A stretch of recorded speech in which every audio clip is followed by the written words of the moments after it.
జనవరి 31వ తారీఖు శనివారము త్రయోదశి శని త్రయోదశి అండి. బట్ ఈసారి శని త్రయోదశి ఉదయం 7:30 వరకు మాత్రమే ఉంది.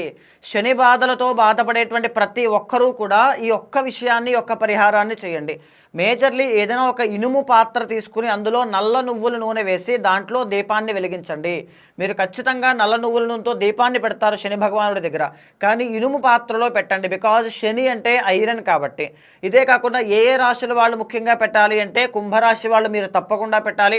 మీనరాశి వాళ్ళు అండ్ మేషరాశి వాళ్ళు, తర్వాత వచ్చేసి కంటక శని వల్ల మిథున రాశి వాళ్ళు, సింహరాశి వాళ్ళు, ధనస్సు రాశి వాళ్ళు తప్పకుండా శనివారం నాడు ఆయిల్ ఫుడ్ అనేటువంటిది అవాయిడ్ చేయడం కానీ, ఉప్పు లేకుండా ఫుడ్ తీసుకోవడం, ఒక పూట భోజనం ఒక పూట పలహారం చేయడం కానీ ఇలాంటివి. ఎందుకంటే శని యొక్క ప్రీతి కోసం చేయాలి అనమాట.